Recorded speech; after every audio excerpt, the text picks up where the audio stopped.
গণতান্ত্রিক সরকার আমাদের শিক্ষাকে ধ্বংস করে দিয়েছে। শিক্ষার্থীদের প্রতি সংহতি প্রকাশ করে দেশ বিদেশের লাখ লাখ বাংলাদেশি নিজেদের প্রোফাইল পিকচার পরিবর্তন করে লাল রং করেছেন। সাধারণ নাগরিক থেকে শুরু করে নামি দামি অনেক ব্যক্তি, এমনকি বিদেশিরাও এমনটা করেছেন। ফলে গতকাল মঙ্গলবার থেকে লাল রক্তে ছেয়ে গেছে অধিকাংশ ফেসবুক আইডি। কারো আইডিতে প্রবেশ করলে যেমন লাল রং দেখা যাচ্ছে, তেমনি কারো পোস্ট দেখতে গেলেও চোখে পড়ছে লাল রং।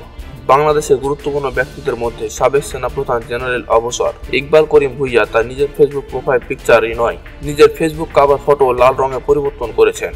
মঙ্গলবার 30 জুলাই দিনগত রাতে তিনি প্রোফাইল আর কভার ফটো পরিবর্তন করার পর সেগুলোতে অসংখ্য লাইক করেন নেটিজেনরা। সবাই তাই এমন সিদ্ধান্তকে সাধুবাদ জানিয়ে ইতিবাচক মন্তব্য করতে থাকেন। চলুন জেনারেল ইকবাল করিম ভুঁইয়া সম্পর্কে জেনে আসা যাক।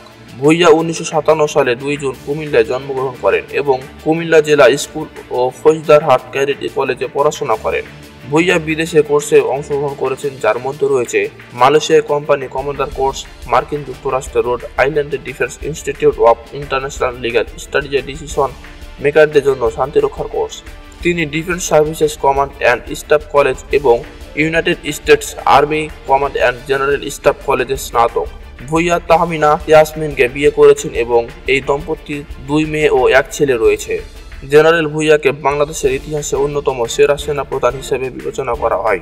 তার আমলে তিনি বাংলাদেশ সেনাবাহিনীর সুযোগ সুবিধা পুরো ইন্টারফেস পরিবর্তন করেন। তার অবকাঠামোগত উন্নয়ন কিংবদন্তি। তার সময়ে সৈনিক ও জুনিয়র অফিসাররা বাংলাদেশের ইতিহাসে সর্বোচ্চ সেনা সুযোগ সুবিধা পেয়েছিলেন। তিনি প্রতিটি সৈন্যের সাথে অকপট ছিলেন, যা আগে কখনো দেখা যায়নি। ভুঁইয়া গুরুত্বপূর্ণ পদে ছিলেন। বাংলাদেশ মিলিটারি একাডেমিতে প্লাটুন কমান্ডার, বগুড়ার 11 ডিভিশনের কর্নেল স্টাফ, 105 পদাতিক ব্রিগেডের কমান্ডার এবং defence services command and staff কলেজের পরিচালক হিসেবেও দায়িত্ব পালন করেছিলেন।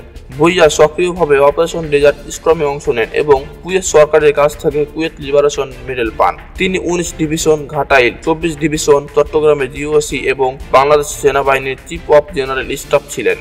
তিনি 2007 সালে বাংলাদেশ সেনাবাহিনীর সিজিএস ছিলেন।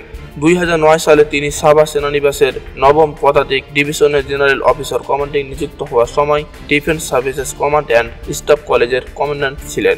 তিনি 2010 সালে মে মাসে লেফটেন্যান্ট জেনারেল পদে উন্নতি হওয়ার পর 2010 সালে বাংলাদেশ সেনাবাহিনীর কোয়ার্টার মাস্টার জেনারেল ছিলেন। তিনি বাংলাদেশ ডিজেল প্ল্যান্ট লিমিটেডের চেয়ারম্যান ছিলেন। ভুঁইয়াকে 2012 সালের জুন মাসে সেনাপ্রধান নিযুক্ত করা হয় এবং জেনারেল মোহাম্মদ আব্দুল মুবিনের স্থলাভিষিক্ত হন, যিনি তার সহকর্মী ছিলেন। 25 জুন 2012 তারিখে বাংলাদেশ সেনাবাহিনীর প্রধানের দায়িত্ব গ্রহণের দিন ভুঁইয়া পূর্ণ জেনারেলের পদোন্নতি পান। 2012 সালের নভেম্বরে তিনি বাংলাদেশ স্বাধীনতা যুদ্ধের প্রবীণ সৈনিকদের সংবর্ধনা দেন।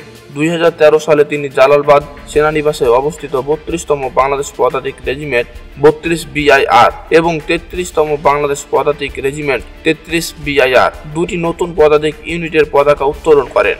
তিনি 2015 সালের 25 জুন অবসর গ্রহণ করেন। 16তম সেনাপ্রধান হিসেবে তিনি জেনারেল আব্দুল মুবিনের স্থলাভিষিক্ত হয়েছিলেন। জেনারেল ভুঁইয়াকে বাংলাদেশ স্বাধীনতা পরবর্তী সময় থেকে সবচেয়ে সফল সেনাপ্রধান হিসেবে বিবেচনা করা হয়। বন্ধুরা, এই ছিল আজকের ভিডিওর বিষয়ে কোনো মতামত থাকলে কমেন্টে জানাতে পারেন। দেখা হবে পরবর্তী কোনো ভিডিওতে। ততক্ষণে সবাই ভালো থাকবেন, সুস্থ থাকবেন। আল্লাহ হাফেজ।